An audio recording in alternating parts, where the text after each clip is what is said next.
내 아들아, 지혜를 얻고 내 마음을 기쁘게 하라. 그리하면 나를 비방하는 자에게 내가 대답할 수 있으리라.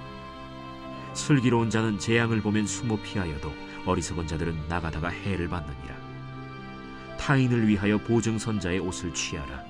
외인들을 위하여 보증선자는 그의 몸을 볼모 잡을지니라.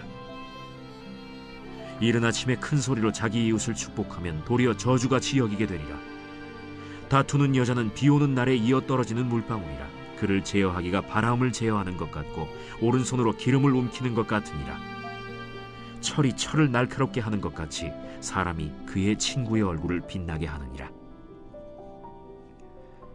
무화과 나무를 지키는 자는 그 과실을 먹고 자기 주인에게 시중드는 자는 영화를 얻느니라. 주신 말씀을 통해서 지혜롭고 슬기로운 자의 길이라는 제목으로 말씀을 나누려고 합니다. 우리는 지혜를 사모하는 삶을 살고 있고 살아가면서 슬기로운 자의 삶을 살기를 원합니다. 지혜롭고 슬기롭기를 원하지만 때로는 어리석은 행동을 하게 되고 다른 사람들은 다 알고 있지만 나는 모르고 있는 그런 어리석은 행동을 할 때도 있습니다. 우리가 지혜롭고 슬기로운 자의 삶을 살기 위해서 어떻게 해야 하는가? 오늘 주신 말씀을 통해서 생각을 해보고자 합니다. 오늘 본문 11절 말씀, 12절 말씀을 보면 내 아들아 지혜를 얻고 내 마음을 기쁘게 하라. 그리하면 나를 비방하는 자에게 내가 대답할 수 있으리라. 이렇게 말씀하고 있습니다. 지혜를 얻는 것이 마음의 기쁨과 즐거움을 얻는다고 말씀합니다. 그러기에 지혜를 사모하는 삶을 살고 슬기롭게 삶을 살아가는 것이 비방받지 않는 방법이라는 것을 우리에게 말씀하고 있습니다. 12절에 보니까 슬기로운 자는 재앙을 보면 숨어 피하여도 어리석은 자들은 나가다가 해를 받는다. 이렇게 말씀하고 있습니다. 슬기로운 자와 어리석은 자 두 사람을 비교하고 있습니다. 이 슬기로운 자와 어리석은 자 두 사람이 함께 길을 갑니다. 때로는 비가 쏟아져 내리기도 하고 험한 길을 만나기도 합니다. 어려운 일들을 당할 때도 있습니다. 많은 난관과 어려움 가운데에 부딪혀서 돌파해야 될 일이 있고 그 일들을 때로는 피해서 돌아가야 할 때도 있습니다. 이것이 지혜이고 이것이 슬기로운 삶입니다. 그런데 어리석은 사람은 무조건 부딪혀서 이겨야 한다고 말을 합니다. 무조건 싸워서 안 되면 될 때까지 하면서 외칩니다. 직진만 하는 거예요. 그런데요, 그것은 지혜로운 것이 아니라 어리석은 자입니다. 상황에 따라서 멀리 돌아가야 할 때도 있어요. 어떻게든 내 뜻대로 이루어내기를 원하는 삶을 살아갑니다. 12절 말씀에 보는 것처럼 어리석은 자들은 나가다가 해를 받는다 이렇게 말합니다. 분명 12절에 재앙을 보면 숨어 피하는 지혜로운 사람, 슬기로운 사람이 있는 반면에 어리석은 사람은 그 재앙을 보면서도 나가는 것입니다. 그러다가 해를 당한다는 것이죠. 슬기로운 자와 어리석은 자는 히브리어 원어상 신중한 자 그리고 단순한 자로 번역을 할 수가 있습니다. 또 재앙은 악으로 표현을 하고 있습니다. 이 두 사람이 함께 악한 일들을 경험하게 되고 그 악한 일들 앞에 놓이게 돼요. 슬기로운 사람은 결국 선을 택하지만 악한 사람은 결국 악을 분별하지 못하고 거기에 빠지게 된다는 것을 알 수가 있습니다. 곧 슬기로운 자는 악을 분별할 수 있는 것이고 어리석은 사람은 악을 분별할지 모르는 사람이라는 것을 알 수가 있죠. 지혜를 가까이 함으로써 우리는 악한 것들을 분별할 줄 알아야 합니다. 우리는 분별력을 가지고 어떻게 할 것인가 생각을 하며 살아가는 지혜로운 성도의 삶을 살아가야 합니다. 여러분에게 분별력이 있는 그러한 신앙, 분별력이 있는 믿음을 통해서 이 세상의 악을 분별해 나갈 수 있는 은혜가 임하시기를 주님의 이름으로 축원합니다. 13절에 보면 타인을 위하여 보증선자의 옷을 취하라. 외인들을 위하여 보증선자는 그의 몸을 볼모 잡을지니라 이렇게 말씀하고 있습니다.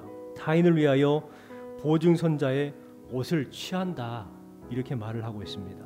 타인은 누구냐면 낯선 사람을 말을 해요. 잘 알지 못하는 사람, 외인이라고 표현을 하고 있습니다. 외인들을 위하여 보증선자는 그의 몸을 볼모 잡을지니라 이렇게 이야기하고 있습니다.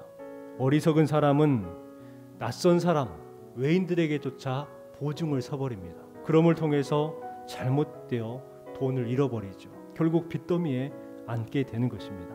여기에서 외인이라는 것은 낯선 여인이나 행실이 나쁜 여인을 말한다고 합니다. 그 사람이 보증을 서달라는 거예요. 그런데 그 사람에게 보증을 서줍니다. 이 낯선 여인이라는 표현은 행실이 나쁘다고 했잖아요. 속이기 위해서 접근하는 그러한 여인입니다. 부유한 남자를 유혹해서 사기를 치려고 하는 여자입니다. 그런데 그것을 분별하지 못하고 그냥 보증을 서준단 말이에요. 보증을 잘못 써서 어려움을 겪고 있는 이웃들을 볼 때에 참 안타깝고 또 비참하기까지 합니다.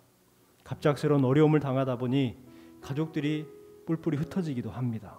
우리는 슬기롭고 지혜로운 성도들이 되어서 이와 같은 나쁜 의도를 가지고 접근하는 사람들의 그 의도도 파악하고 또 분별해낼 수 있는 그와 같은 지혜가 우리에게 있어야 될 줄 믿습니다. 14절에 보면 이른 아침에 큰 소리로 자기 이웃을 축복하면 도리어 저주같이 여기게 되리라, 이렇게 말씀하고 있습니다. 큰 소리로 자기 이웃을 축복을 해요. 여러분, 축복하는 것은 참 좋습니다. 상황에 맞게 축복을 해야 한다는 것이죠. 아침에 일찍이 이웃의 집에 찾아가 가지고 큰 소리를 내면서 축복을 합니다. 여기에서 축복한다는 것은 칭송한다는 것입니다. 칭송한다, 높여준다는 것이죠. 그 말들이 아무리 좋은 말이라 할지라도 상황에 맞지 않는 거예요. 그들이 잠이 덜 깨어 있고 아침에 하루의 준비를 하고 있는데 거기에다 대고 막 칭송하는, 축복하는 말을 하면 오히려 저주같이 여기게 된다. 저 사람이 나를 뭘로 보고 이렇게 하는가 하면서 오히려 저주하는 것으로 여긴다는 거예요. 우리는 상황에 맞는 말들을 해야 되고 행동을 해야 한다는 것을 알려주고 있습니다. 15절 16절 말씀을 같이 한번 읽어보겠습니다. 다투는 여자는 비 오는 날에 이어 떨어지는 물방울이라. 그를 제어하기가 바람을 제어하는 것 같고 오른손으로 기름을 움키는 것 같으니라. 다투는 여자는 이라고 말합니다. 다투는 여자, 비 오는 날에 떨어지는 물방울 같다. 어떻게 하지를 못한다는 거예요. 남자들이 다툴 때도 있습니다. 물론 같죠. 감당을 할 수가 없어요. 비 오는 날에 떨어지는 물방울을 어떻게 할 수 없는 것처럼, 또 16절의 말씀에 보면 바람을 어떻게 할 수 없는 것처럼 오른손에 기름을 움키는 것 같다, 이렇게 말을 합니다. 기름을 움켜쥐면 기름이 어떻게 됩니까? 다 빠져나가 버리는 거예요. 도대체 방법이 없다는 것을 이야기를 해주고 있습니다. 여러분, 이 말은 그만큼 다투는 것을 금하고 있는 말이죠. 다투는 것이 어리석다는 것을 말을 하는 것입니다. 특별히 여기에서 다투는 여자라고 표현을 하고 있는데 이것은 큰 싸움이 아닙니다. 전쟁 같은 것들이 아니라 사소한 싸움을 말하는 것이죠. 이웃과의 사소한 다툼과 감정적인 그러한 문제를 이야기를 하고 있습니다. 우리는 우리의 마음을 컨트롤할 줄 알아야 합니다. 우리 17절 말씀 읽겠습니다. 철이 철을 날카롭게 하는 것 같이 사람이 그의 친구의 얼굴을 빛나게 하는다. 아멘. 철은 철로 날카롭게 합니다. 철은 연약한 나무나 돌을 사용해서 연단할 수 있는 것이 아니죠. 철보다 더 강한 철, 다이아몬드를 가지고 다이아몬드를 연마하는 것과 같은 원리입니다. 사람이 그의 친구의 얼굴을 빛나게 한다라는 말은 하나님께서 하나님의 자녀를 하나님께서 직접 단련시킬 때도 있지만 옆에 있는 주변의 이웃들을 통해서, 친구들을 통해서 단련을 할 때도 있다는 것을 우리는 알아야 합니다. 때로는 감정적인 일 때문에 서로 다투고 마음 상하는 일이 있습니다. 그것이 단순히 감정적인 것으로만 대하는 것이 아니라 나를 연단할 수 있는 기회로 삼아야 한다는 것이죠. 그러면 내가 연단이 되고 친구의 얼굴을 빛나게 한다. 내 얼굴이 빛나지는 거예요. 18절 말씀을 읽고 마치겠습니다. 무화과 나무를 지키는 자는 그 과실을 먹고 자기 주인에게 시중 두는 자는 영화를 얻느니라. 무화과 나무를 지키는 자는 그 과실을 먹게 되어 있습니다. 무화과 나무는 관심이 많이 필요한 나무라고 합니다. 관리를 잘 해줘야 되는 것이죠. 그만큼 농부의 노력이 필요하다는 것을 알 수가 있습니다. 우리 성도들은 지혜로워서 세상 삶을 살아갈 때에 지혜롭게 잘 대처를 해야 합니다. 잘 분별해야 하고 우리에게 맡겨진 일들을 잘 감당해 나가야 합니다. 농부가 무화과 나무를 잘 관리를 해야 열매를 얻을 수 있는 것처럼, 또 시중 두는 사람이 주인을 잘 섬겨야 영화롭게 되는 것처럼 우리에게 맡겨준 사명들을 잘 감당하는 삶을 살아가야 할 줄 믿습니다. 저와 여러분이 오늘 주신 말씀에 지혜로운 자, 슬기로운 자의 삶을 살아가시기를 주님의 이름으로 축복합니다.